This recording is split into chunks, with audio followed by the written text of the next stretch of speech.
दोस्तों, भगवत गीता में भगवान श्री कृष्ण कहते हैं, अवश्यम एवं भक्त वत्सलम क्षय कर्म जन्म कोटि तरपि। अर्थात मनुष्य अपने मन, वाणी और शरीर से जैसे भी कर्म करता है उसका फल उसे अवश्य ही मिलता है, चाहे वह इस जन्म में मिले या अगले जन्मों में मिले। दुनिया की कोई भी शक्ति हमारे द्वारा किए गए कर्म के फल को रोक नहीं सकती। सरल शब्दों में कहें तो अच्छे बुरे शब्द भी कर्मों का फल भोगना ही पड़ता है। नीति शास्त्र में मनुष्य के कर्म की तुलना एक किसान से की गई है। जिस प्रकार किसान जो बीज बोता है वही फसल काटता है, उसी प्रकार इंसान जो भी करता है उसी का फल पाता है। बोए पेड़ बबूल के तो आम कहाँ से होंगे। ईश्वर ने मनुष्य को कर्म करने की पूरी स्वतंत्रता दी है। कौन से कर्म करें यह मनुष्य की बुद्धि और विवेक पर निर्भर है, लेकिन कर्म का फल वह ईश्वर के अधीन है। भगवान न्यायकारी है, वे हर जीव के कर्म जानते हैं। भगवान के न्याय में न रिश्वत चलती है न सिफारिश। जो जैसा करेगा उसे वैसा ही मिलेगा, यही ईश्वरीय व्यवस्था है। इसलिए जो अच्छा कर्म करता है उसे डर नहीं लगता, पर जो बुरे कर्म करता है उसका मन हर समय डरा रहता है कि कहीं उसका किया सब सामने न आ जाए। जब बुरा कर्म सामने आता है तो उसका फल भी तुरंत मिलने लगता है। ईश्वर ने सभी प्राणियों को कर्म की स्वतंत्रता दी है, पर उस स्वतंत्रता के साथ जिम्मेदारी भी आती है। जीवन की विविधता इसी आजादी से है। इंसान अपने कर्मों से पाप, पुण्य या मुक्ति कुछ भी पा सकता है। भगवान श्री कृष्ण कहते हैं, मनुष्य अनेक प्रकार के कर्म करता है, जिसमें से अधिकतर कर्म बांधने वाले होते हैं, क्योंकि वे अहंकार और इच्छा से किए जाते हैं। लेकिन कुछ ऐसे भी कर्म होते हैं जो हमें बांधते नहीं बल्कि हमें मुक्ति की ओर ले जाते हैं। ऐसे कर्मों को करना ही वास्तव में कला है। भगवान श्री कृष्ण ने गीता में कहा है, कर्म ऐसे करो कि फल की आसक्ति न रहे। अपने कर्मों को मुझ पे अर्पण करो। जब इंसान ऐसा करता है तो न अहंकार रहता है और न फल की इच्छा। यह ही वह निर्मल कर्म है जो इंसान को बंधन से बचाता है और मोक्ष की ओर ले जाता है। ईश्वर हमें कर्म करने की स्वतंत्रता देते हैं, पर कर्म कैसे करें इसकी विधि भी सिखाते हैं, ताकि कर्म भी हो और वह हमें परेशानी ना करे। पुराणों के अनुसार जब कलयुग समाप्त होगा तो यह संसार भी समाप्त हो जाएगा। गरुड़ पुराण में बताया गया है कि कलयुग के अंत में जब अधर्म चरम पर होगा तो भगवान विष्णु के 10वें अवतार बल्कि का जन्म होगा। महाभारत में जो योद्धा अधूरा युद्ध न लड़ पाए, वे सब कलयुग के अंत में फिर से युद्ध करेंगे। इस युग के अंत में केवल हरि नाम, हरि स्मरण ही संसार को प्रलय से बचा सकता है।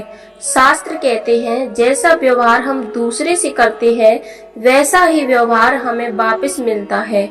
जो लोग हमारी संस्कृति को नष्ट करना चाहते हैं उनका अंत निश्चित होता है। आपने कई बार सुना होगा, किसी के साथ अचानक कुछ बहुत अच्छा या बुरा हो गया। लोग कहते हैं यह सब उसके कर्मों का फल है और यह सत्य है। अब एक सच्ची कथा से इस गहराई को समझिए। भोला किसान और व्यापारी सूरजमल की। बहुत समय पहले की बात है। एक गांव में भोला नाम गरीब किसान रहता था। वह मेहनती और ईमानदार था। एक दिन खेत में काम करते हुए उसके हल में कोई भारी वस्तु टकराई। उसे निकालने की कोशिश की तो वह एक कीमती पत्थर निकला। भोला उसे शहर के एक दुकानदार के पास बेचने गया। दुकानदार ने कहा, ये तो बहुत ही मूल्यवान पत्थर है, कहाँ से लाए हो? भोला ने सच सच बता दिया, मुझे खेत में मिला था, इसे बेचकर परिवार का भला करना चाहता हूँ। दुकानदार बोला कि ईमानदारी से प्रभावित हुआ। उसने पूरे दाम देकर वह पत्थर खरीदा और कहा, भोला, तुम्हारी सच्चाई की कीमत कोई नहीं लगा सकता। इसी कहानी से हमें यह सीख मिलती है कि सच और ईमानदारी की असली पूंजी है। जो इंसान सच्चे दिल से जीता है उसका कर्म उसके साथ होता है। अब कहानी में आता है रोहित, एक अनाथ बच्चा जो बचपन से अनाथालय में पड़ा। बड़ा होकर वह आर्मी में भर्ती हुआ, अफसर बना। उसने शादी नहीं की, पगार बचाता गया। उसी कैंटीन में आता था एक व्यापारी, सूरजमल सेठ। वह कैंटीन में सामान सप्लाई करता था। एक दिन सूरजमल ने रोहित से कहा, अपने पैसे मेरे व्यापार में लगा दो, मैं मुनाफा दूंगा। रोहित ने मना कर दिया, सरकार की तनख्वाह में संतुष्ट हूँ। पर सूरजमल ने दोस्ती, दया और कस्मों के नाम पर रोहित को मना ही लिया। पैसे मिलते ही उसका व्यापार बढ़ने लगा, पर सूरजमल की नीयत बदल गई। युद्ध छिड़ गया। रोहित को सीमा पर जाना पड़ा। उसे एक बेड़ैल घोड़ी मिली। घोड़ी सरपट दौड़ने लगी और सीधा दुश्मन के इलाके में पहुंच गई। वहां रोहित शहीद हो गया। सूरजमल ने यह खबर सुनी, ऊपर से दुखी दिखा पर भीतर से खुश हुआ। और पैसे नहीं लौटाने होंगे। समय बीता। सूरजमल का बेटा अमर बड़ा हुआ, व्यापार में जुड़ा, उसकी शादी हुई। पर 2 महीने बाद ही अमर को ब्रेन कैंसर हो गया।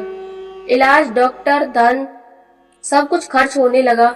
व्यापार डूबने लगा। अमर की मृत्यु हो गई। प्रकट हुए एक साधु। जब सब कुछ खत्म हो गया, एक साधु सेठ के घर आए। विलाप सुनकर बोले, सेठ आज रो रहे हो, कल मिठाई बांट रहे थे।